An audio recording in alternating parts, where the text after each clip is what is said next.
Please kneel. Oração Imperata against the COVID-19 virus.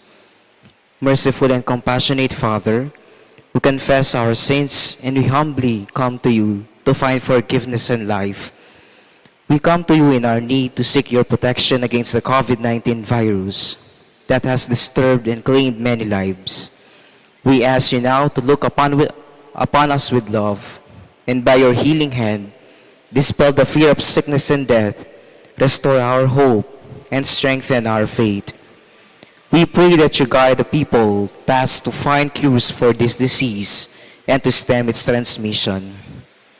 Bless our efforts to use the medicines developed to end the pandemic in our country.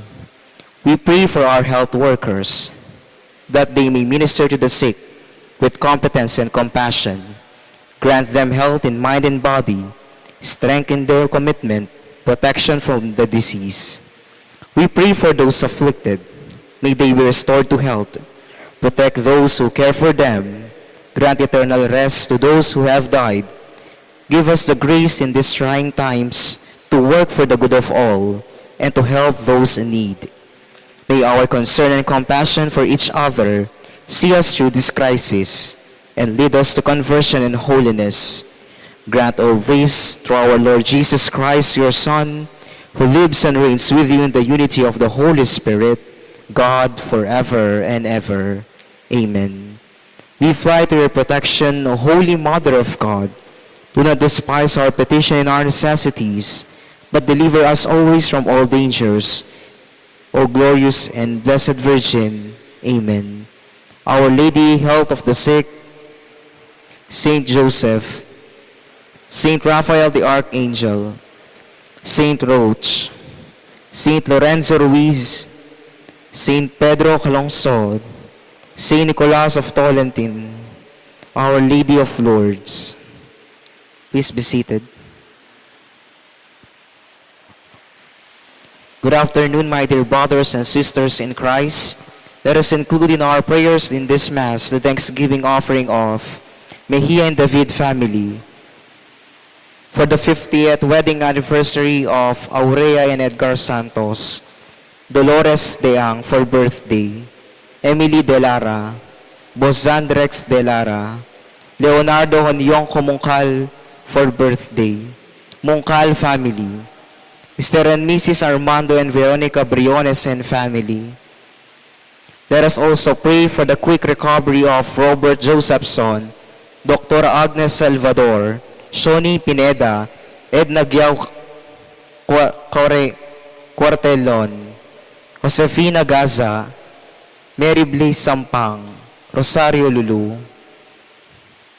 Let us pray for the special intentions of Mr. and Mrs. Alfredo Manalo and children for good health. For our faithful departed, let us pray for the eternal peace of Pacifico Gonzalez, Marlene De Jesus, and Jack Hurst, Praxedes De Jesus, Cristina Benito Merinisa, and all the poor souls in purgatory. Please stand.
We begin this celebration in the name of the Father, and of the Son, and of the Holy Spirit. Amen. The grace of our Lord Jesus Christ and the love of God and the communion of the Holy Spirit be with you all. And with your spirit. Good afternoon, my dear brothers and sisters in Christ. Good afternoon, Father. We celebrate today the fourth Sunday of Lent, Laetare Sunday, which means rejoice. That is why I am wearing the color rose or the color pink to symbolize that we are in the midst of rejoicing, even in the middle of our sorrows and pains. Brethren, let us acknowledge our sins and so prepare ourselves to celebrate the sacred mysteries. All together we say, I confess To Almighty God, and to you, my brothers and sisters, that I have greatly sinned in my thoughts and in my words, in what I have done and in what I have failed to do, through my fault, through my most grievous fault. Therefore I ask Blessed Mary, ever Virgin, all the angels and saints, and you, my brothers and sisters, to pray for me to the Lord our God. May Almighty God have mercy on us, forgive us our sins, and bring us to everlasting life. Amen.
Let us pray. O God, who through your word reconciled the human race to yourself in a wonderful way, grant, we pray, that with prompt devotion and eager faith, the Christian people may hasten toward the solemn celebration to come, through our Lord Jesus Christ, your Son, who lives and reigns with you in the unity of the Holy Spirit, one God, forever and ever. Amen.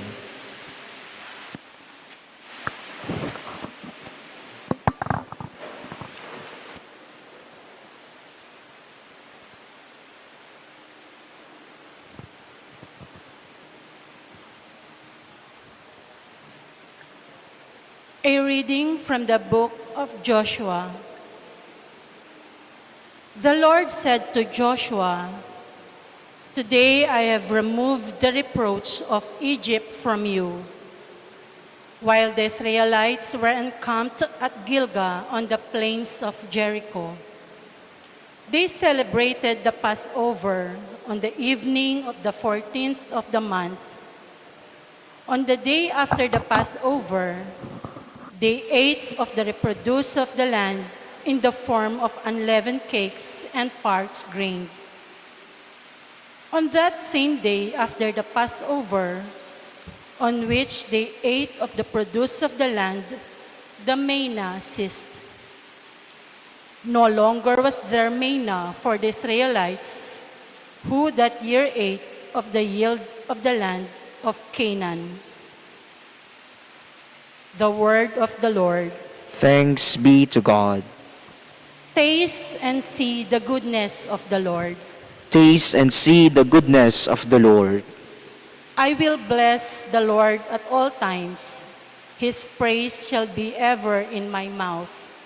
Let my soul glory in the Lord. The lowly will hear me and be glad. Taste and see the goodness of the Lord. Glorify the Lord with me. Let us together extol his name. I sought the Lord, and he answered me, and delivered me from all my fears. Taste and see the goodness of the Lord. Look to him that you may be radiant with joy, and your faces may not blush with shame. When the poor one called out, the Lord heard, and from all his distress, he saved him. Taste and see the goodness of the Lord.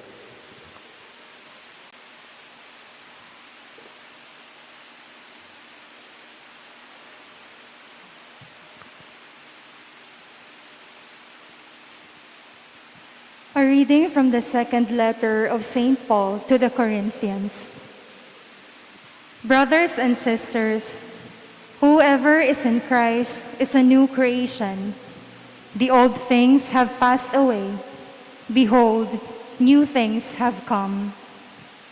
All this is from God, who has reconciled us to himself through Christ and given us the ministry of reconciliation, namely, God was reconciling the world to himself in Christ, not counting their trespasses against them, and entrusting to us the message of reconciliation. So we are ambassadors for Christ, as if God were appealing through us. We implore you on behalf of Christ, be reconciled to God. For our sake, he made him to be sin who did not know sin, so that we might become the righteousness of God in him. The word of the Lord. Thanks be to God. Please rise.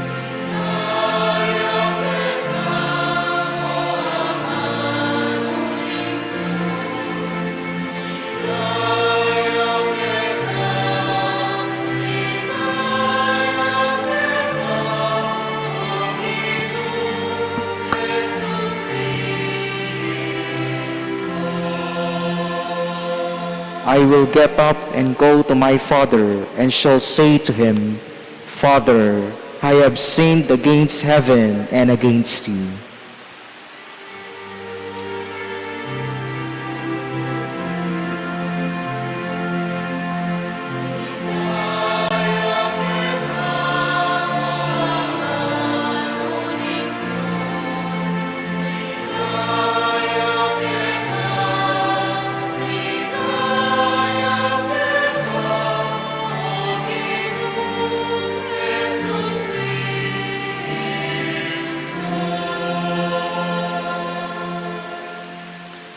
The Lord be with you. And with your spirit. A reading from the Holy Gospel according to Saint Luke. Glory to you, O Lord.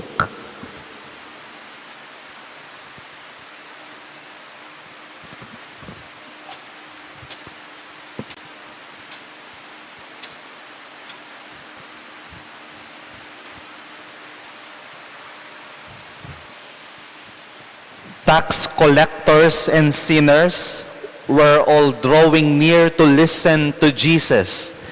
But the Pharisees and scribes began to complain, saying, "This man welcomes sinners and eats with them." So to them, Jesus addressed this parable.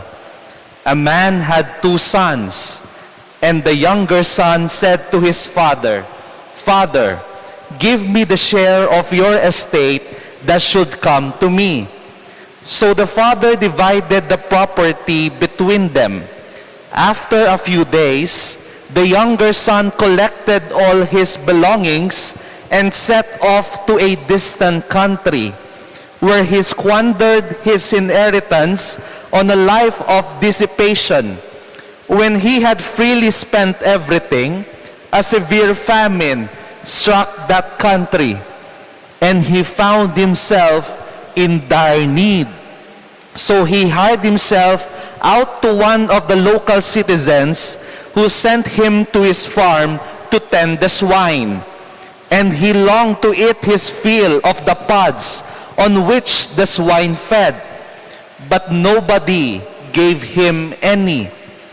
Coming to his senses, he thought, how many of my father's hard workers have more than enough food to eat? But here am I, dying from hunger. I shall get up and go to my father, and I shall say to him, Father, I have sinned against heaven and against you. I no longer deserve to be called your son. Treat me as you would treat one of your hired workers. So he got up and went back to his father. While he was still a long way off, his father caught sight of him and was filled with compassion. He ran to his son, embraced him, and kissed him. His son said to him, Father, I have sinned against heaven and against you. I no longer deserve to be called your son. But his father ordered his servants, quickly, bring the finest robe and put it on him. Put a ring on his finger and sandals on his feet. Take the fattened calf and slaughter it. Then let us celebrate with a feast, because this son of mine was dead and has come to life again. He was lost and had been found. Then the celebration began. Now, the older son had been out in the field, and on his way back, as he neared the house, he heard the sound of music and dancing. He called one of the servants and asked what this might mean. The servant said to him, Your brother has returned, and your father has slaughtered the fattened calf, because he has him back safe and sound. He became angry, and when he refused to enter the house, his father came out and pleaded with him. He said to his father in reply, Look, all these years I serve you, and not once did I disobey your orders. Yet you never gave me even a young goat to feast on with my friends. But when your son returns, who swallowed up your property with prostitutes, for him you slaughter the fattened calf. He said to him, My son, you are here with me always. Everything I have is yours. But now, we must celebrate and rejoice, because your brother was dead and has come to life again. He was lost and has been found. My dear friends, the good news of our salvation. Praise to you, Lord Jesus Christ. Magandang hapon po sa ating lahat. Truth hurts. Sabi po nila, hindi daw po mahalaga ang pera. Pero kapag wala ka ng pera, parang wala ka na ring halaga sa ibang tao. Pag wala ka ng pera, nawawalan ka ng halaga sa ibang tao. Truth hurts, mas maraming pera, mas maraming nagagawa, mas maraming nakakamtan, mas maraming nabibili. But my dear brothers and sisters, truth says also, Madalas, ang hindi nabibili ng pera ay siyang tunay pang nagbibigay kasiyahan sa ating buhay. Tignan po natin ang ating ebanghelyo ngayon. Una, sabi nila, hindi daw mahalaga ang pera. Pero kapag wala ka ng pera, wala ka na rin halaga sa ibang tao. Is this not the experience of the younger son? Noong kinausap niya ang kanyang tatay, Tay, pengi naman po ng mana mo. Inihingi ko na ngayon, pwede mo bang ibigay sa akin? Mamurit-murit kanita. Kabyen ng kabyang tatang na, pero manyad ng mana. Buhay na buhay pa ang kanyang tatay, pero hinihingi na niya ang kanyang mana. Sa isip ng anak, naging importante po sa kanya ang hulaga at ang halaga ng pera. For him, kung may pera ka, mahalaga ka. Kung may pag-aari ka, may kwenta ka sa buhay. Kaya nga, importante po sa kanya, kailangan meron akong pag-aari. Kailangan meron akong pera. Kaya hihingin ko na kaagad ang pera at ang mana na ibibigay ng aking tatay. And secondly, kapag may pera ka, mas marami kang nakakamtan, marami kang nabibili. Hindi po ba ganito ang ginawa ng younger son? Binili niya lahat ng gusto niyang bilhin, ginastos niya sa walang kwenta, ang perang meron siya, linunod niya ang buhay niya sa sarap, and later did he experience, noong walang-wala na siya, nung wala na siyang makain, at ang tanging santungan lamang niya ay walang iba kundi ang koral na mga baboy, at ang pagkain niya ay walang iba kundi ang mga pagkain ng baboy. Walang-wala ng makain. At doon na po nawawala ang halaga niya. Wala na akong pag-aari. Wala na akong pera. Ibig sabihin lamang, wala na akong kwenta. Wala na akong silbi. At madalas, kapag walang-wala na tayo, ang tanging ginagawa na lamang natin ay kinakain natin ang ating pride. Kahit nakakahiya, agyuan mo agyang makarine. Tiisan mo ang yang kakit ng makarine ing gagawan mo. Kaya ano po ang ginawa ng younger son? He decided to go back to his father. He decided to go back. Walang-wala na siya. Kakainin ko na lahat ng pride ko. At sinabi niya po sa kanyang tatay, Father, I have sinned against you and against heaven. I no longer deserve to be called your son. Hindi na ako karapat-dapat na maging anak mo kasi sinayang ko na lahat. Sinayang ko na lahat, pati pagtitiwala mo. Ginastos ko na lahat ng ibinigay mong mana sa akin. Wala akong kwenta. But what is the response of the father? Pagkakita pa lang po ng kanyang tatay mula sa makalayuan, habang nakikita niya ang kanyang anak na papalapit, tumakbo itong tatay. He ran and embraced him. He ran and embraced him. Napakagandang imahe po na ginamit ng ating ebanghelyo. He ran and embraced him. Tayo po kaya, kung meron tayong mga magulang dito, at gumawa ng karumal-dumal itong anak mo, iniwan ka niya, ginasta niya lahat ng mga perang meron ka, wala siyang ginawa kundi linustay niya lahat sa walang kwenta ang perang meron ka, will you still run and embrace your child? Mahirap pong gawin. Who will do that? Well, my dear friends, God will do that. God will run and embrace us Para bang sinasabi sa atin, tatakbo ako sa iyo kasi mahal kita. I will embrace you kahit na nagkamali ka kasi may halaga ka pa. Kahit na nagkasala ka, kahit ilang beses kang paulit-ulit na nagkakasala sa akin, mamahalin pa rin kita. Kasi mahalaga ka. Because I love you. And this changed the perspective of the son. Kala niya sa buhay niya, ang importante ang pera. Na nagbibigay halaga sa kanya, walang iba kundi ang kanyang pag-aari.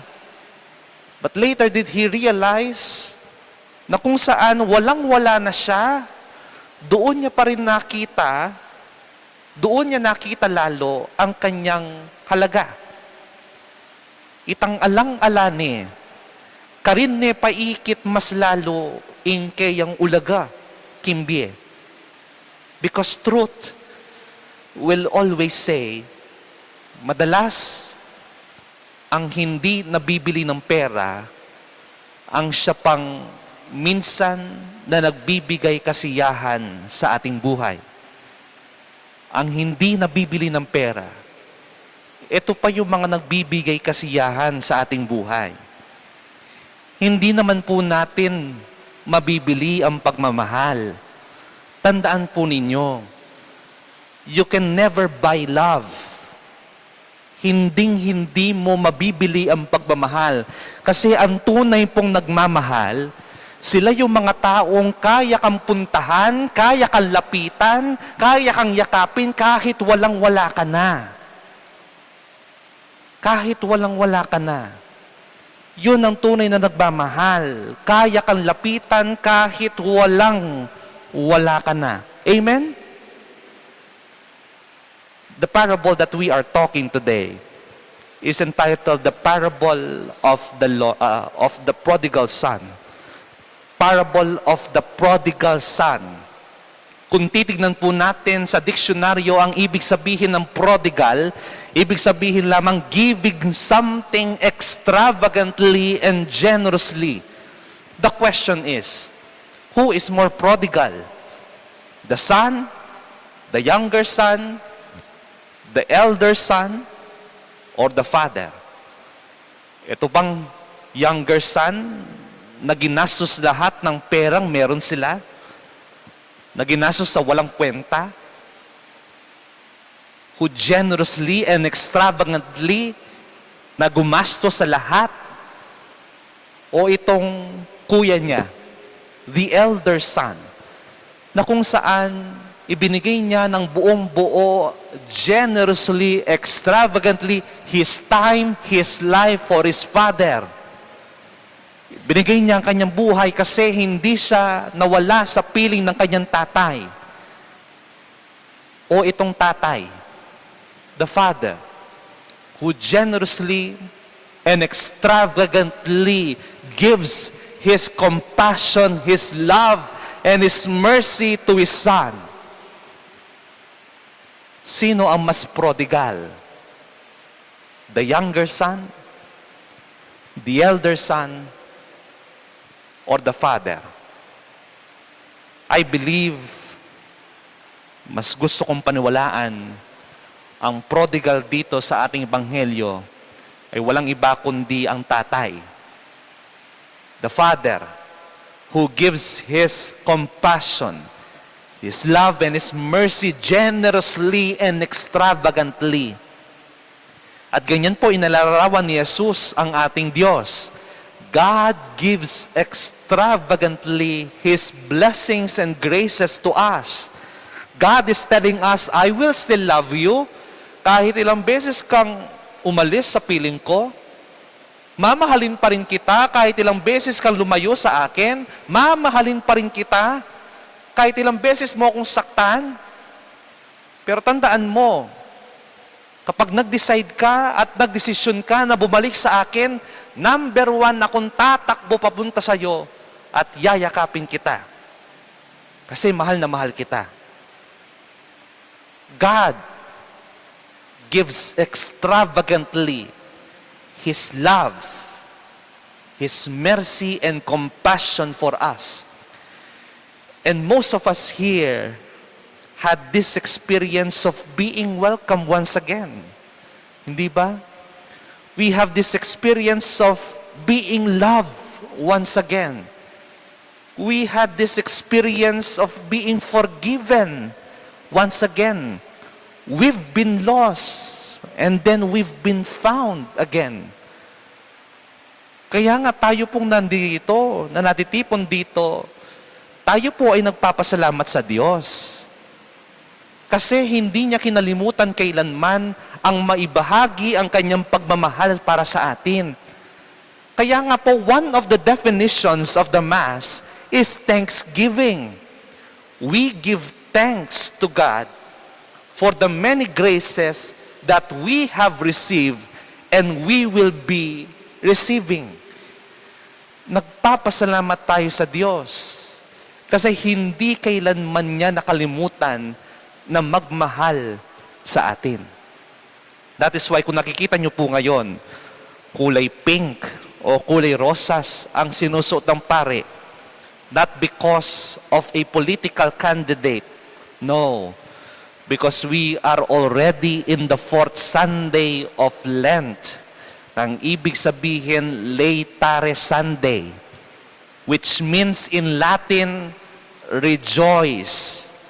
Even if we are in the middle of Lent, nasa kalagitnaan na po tayo ng Kwaresma, ibig sabihin lamang, there is still a reason to rejoice. There is still reason to be glad, to be joyful. Amidst of the penitential season, in the midst of our sacrifices, in the midst of our penance, there is still a reason to be glad and rejoice. Ganyan din po sa buhay, hindi ba? Hindi naman lagi-lagi dumadaan tayo ng pagsubok. Hindi naman po lagi-lagi nandyan lang tayo nakamukmok at dumadaan ng mga paghihirap sa buhay. Mahirap kung minsan ang problema, but do not forget, meron pa ring ningning ng saya. There is still this tint of joy that we are called to be glad.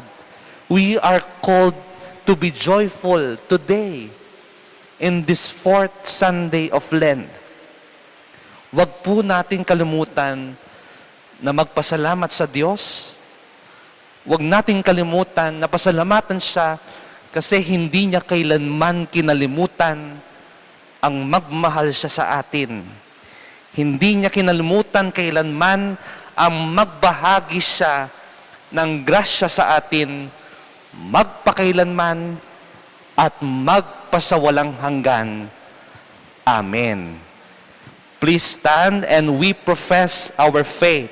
I believe in God, the Father Almighty, creator of heaven and earth, and in Jesus Christ, his only Son, our Lord, who was conceived by the Holy Spirit, born of Virgin Mary, suffered under Pontius Pilate, was crucified, died, and was buried.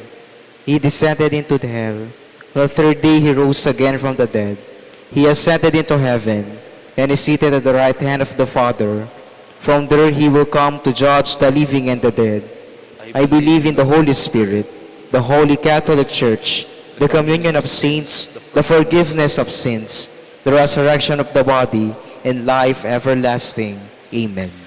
The story of the prodigal son expresses in a simple but deep way the reality of conversion. That is, the working of love and the presence of mercy in the human world. It moves us to hasten in prayer to the Father. As we pray, Lord, hear our prayer. Lord, hear our prayer.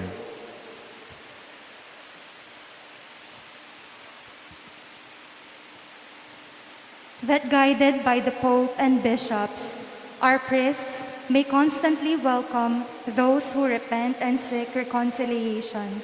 Let us pray to the Lord. Lord, hear our prayer. That acts of charity will bring food to the victims of famine or economic crisis, let us pray to the Lord. Lord, hear our prayer. That families divided over issues of inheritance or relationships may choose forgiveness and reconciling love, let us pray to the Lord. Lord, hear our prayer. That those who imagine that they do not need the sacrament of reconciliation may be moved to humble repentance, let us pray to the Lord. Lord, hear our prayer. In silence, we now pray for our own intentions.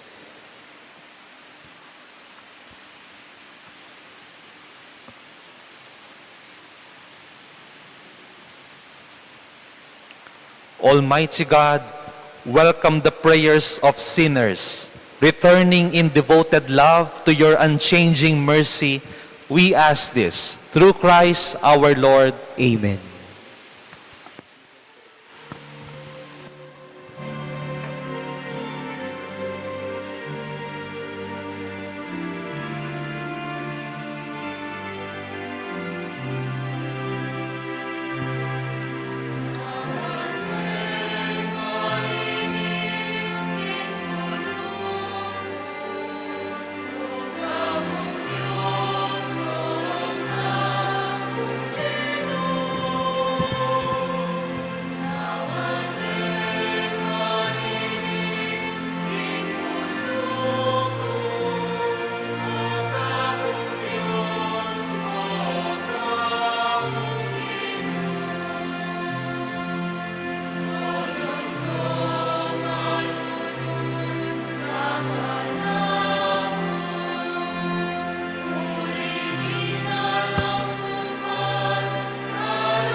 This is our good provision for the goodness of see the Brian, you for you put the Brian, the bless this.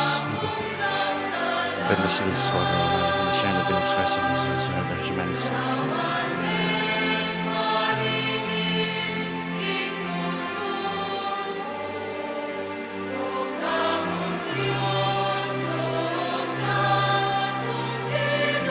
This is our good provision for the goodness of the divine way of our spiritual.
Please rise.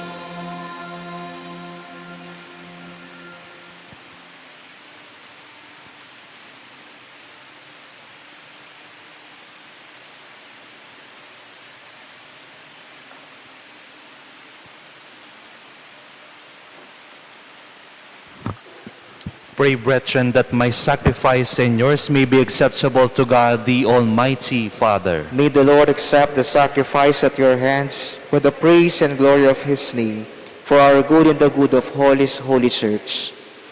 We place before you with joy these offerings, which bring eternal remedy, O Lord, praying that we may both faithfully revere them and present them to you as is fitting for the salvation of all the world, through Christ our Lord. Amen. The Lord be with you. And with your spirit, Lift up your we hearts. lift them up to the Lord. Let us give thanks to the Lord our God. It is right and just. It is truly right and just, our duty and our salvation, always and everywhere to give you thanks. Lord, Holy Father, Almighty and Eternal God, through Christ our Lord, by the mystery of the Incarnation, He has led the human race that walk in darkness into the regions of the faith, and has brought those born in slavery to ancient sin through the waters of regeneration to make them your adopted children. Therefore, all creatures of heaven and earth sing a new song in adoration, and we, with all the hosts of angels, cry out, and without end we acclaim.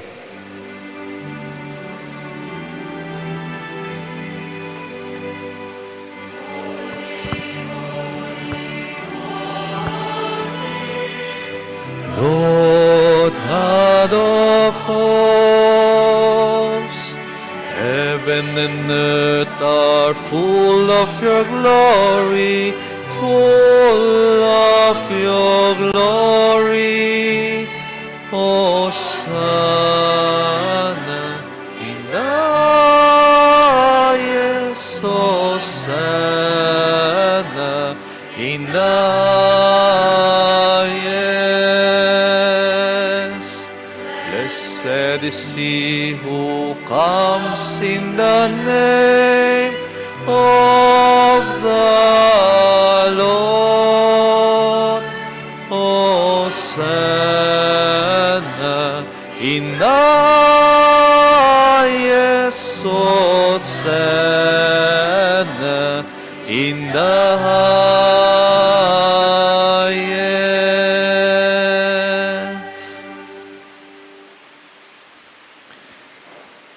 You are indeed holy, O Lord, the fount of all holiness. Make holy, therefore, gifts, we pray, by sending down your Spirit upon them like the dewfall, so that they may become for us the body and blood of our Lord Jesus Christ. At the time he was betrayed and entered willingly into his passion, he took bread, and giving thanks, broke it, and gave it to his disciples, saying, "Take this, all of you, and eat of it. For this is my body, which will be given up for you."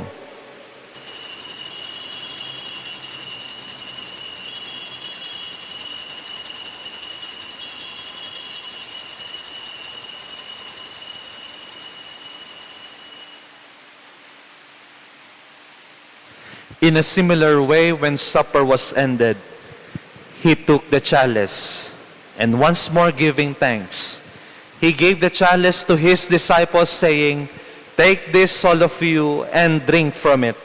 For this is the chalice of my blood, the blood of the new and eternal covenant, which will be poured out for you and for many for the forgiveness of sins. Do this in memory of me."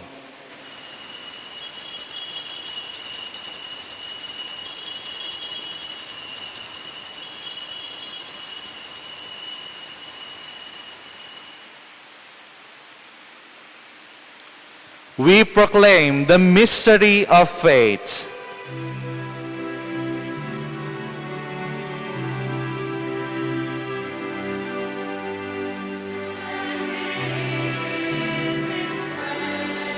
And drink this cup, we proclaim your death, O Lord, until you come again. Until you come again, we proclaim your death, O Lord.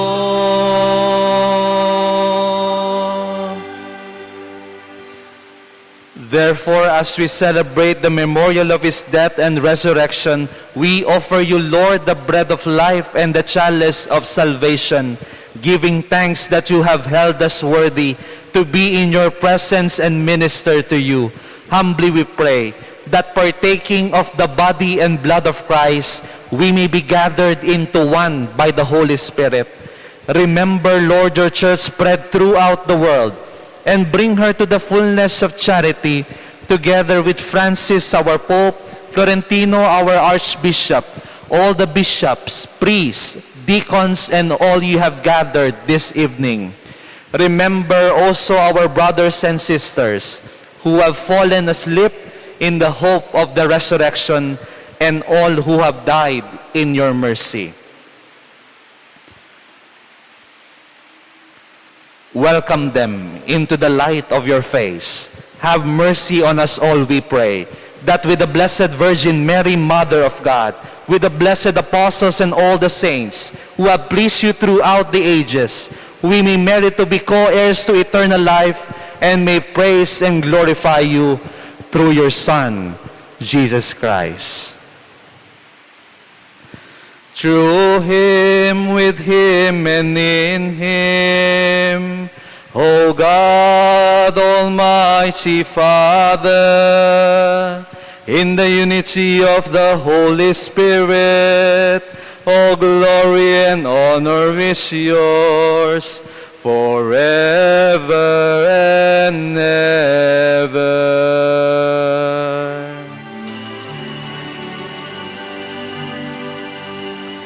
Amen, amen, amen, amen, amen, amen, amen. At the Savior's command and formed by divine teaching, we dare to pray.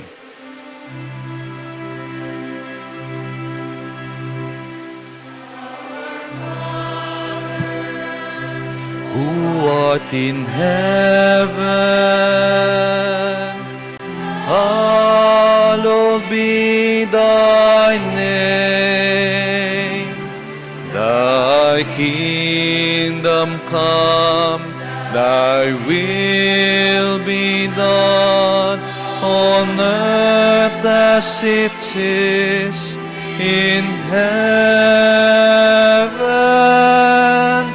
Give us this day our daily bread, and forgive us our trespasses, as we forgive those who trespass against us. And lead us not into temptation, but deliver us from evil.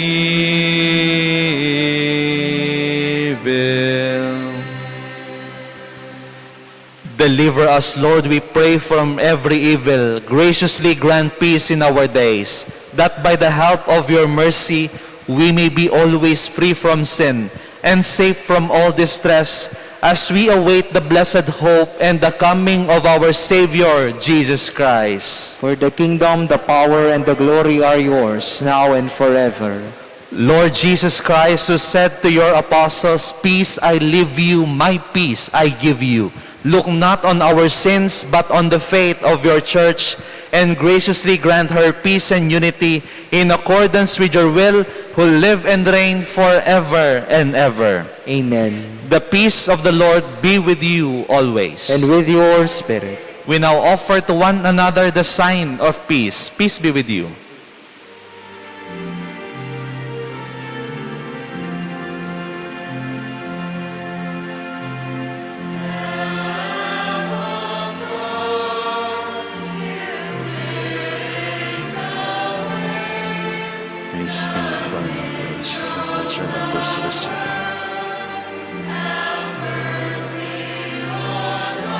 Lord Jesus Christ, Son of the living God, by the Lord the Father and the Holy Spirit, through your death give light to the world, free and by this your most holy my blood. All my sins are from every evil. Keep me always faithful to commandments and never be parted from me.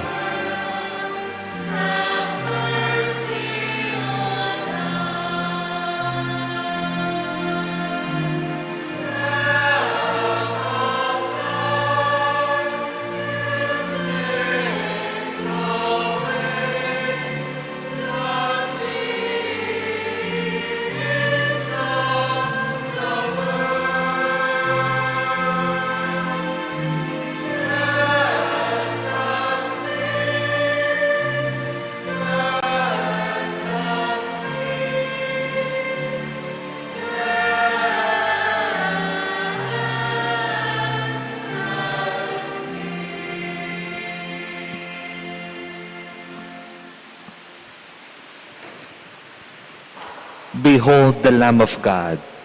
Behold him who takes away the sins of the world. Blessed are those called to the supper of the Lamb. Lord, I'm not worthy that you should enter under my roof, but only say the word, and my soul shall be healed. Act of spiritual communion. My Jesus, I believe that you are present in the most holy sacrament. I love you above all things, and I desire to receive you into my soul. Since I cannot at this moment receive you sacramentally, Eternal life. come at least spiritually into my heart.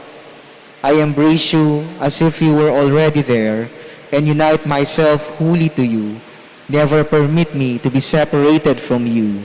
Amen. The body of Christ. Amen.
his name.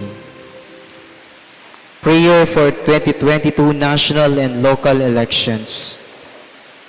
Let us pray for that the forthcoming national and local elections may truly reflect the will of the Lord who guides the destinies of nations. For every petition, let us pray together. Deliver us, Lord. Deliver us, Lord. From coercion, intimidation, violence, and terrorism. Deliver us, Lord. From dishonesty, lies, and all distortion of truth. Deliver us, Lord. From bribery, graft, and all conspiracy of fraud. Deliver us, Lord. From gullibility to the deceptive and blindness of perspective. Deliver us, Lord. From threats, intimidation, and perverse language. Deliver us, Lord. For every petition, let us pray together. Hear us, O Lord. Hear us, O Lord. That coincides may always be our ultimate norm. Hear us, Lord. That the common good may always be our highest goal. Hear us, Lord. That human dignity may be respected at all times. Hear us, Lord. That the poor and the weak may always have the priority. Hear us, Lord. That care for creation may never be ignored. Hear us, Lord. That solidarity may guide the path of peace and development. Hear us, Lord. That genuine fear of God and love of neighbors may guide those who seek public office. Hear us, Lord. Let us pray all together. Shepherd of souls and Savior of nations, politics is your gift to us, a call to serve others and grow in holiness. Guide our politics as you guide our lives. May our political engagement for voters and candidates bring glory to your loving name and help us grow in holiness forever and ever. Amen. Amen. Prayer to Our Lady of Lourdes.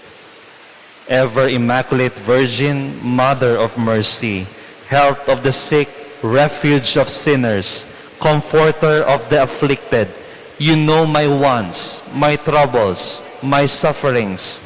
Look with mercy on me by appearing in the grotto of Lourdes. You were pleased to make it a privileged sanctuary, whence you dispense your favors, and already many sufferers have obtained the cure of their infirmities, both spiritual and corporal. I come, therefore, with complete confidence to implore your maternal intercession. Obtain, O loving Mother, the grant of my requests. Through gratitude for your favors, I will endeavor to imitate your virtues, that I may one day share your glory. Amen. Our Father, who art in heaven, hallowed be thy name. Thy kingdom come, thy will be done on earth as it is in heaven. Give us this day our daily bread, and forgive us our sins, as we forgive those who sinned against us. Do not bring us to the test, but deliver us from evil. Amen. Hail Mary, full of grace, the Lord is with you. Blessed are you among women, and blessed is the fruit of your womb, Jesus. Holy Mary, Mother of God, pray for us sinners, now and at the hour of our death. Amen. Glory to the Father, and to the Son, and to the Holy Spirit. As it was in the beginning, is now, and ever shall be, world without end. Amen. Let us pray. O God, who enlighten everyone who comes into this world, illuminate our hearts, we pray, with the splendor of your grace, that we may always ponder what is worthy and pleasing to your majesty, and love you in all sincerity, through Christ our Lord. Amen. The Lord be with you. And with your spirit. Please bow down your heads and pray for God's blessing. Look upon those who call to you, O Lord, and sustain the weak. Give life by your unfading light to those who walk in the shadow of death, and bring those rescued by your mercy from every evil to reach the highest good, through Christ our Lord. Amen. And may the Almighty Lord bless you all and your loved ones, the Father, and of the Son, and of the Holy Spirit. Amen. Our Mass has been offered. Go in peace, glorifying the Lord by your life. Thanks be to God. Good evening, everyone.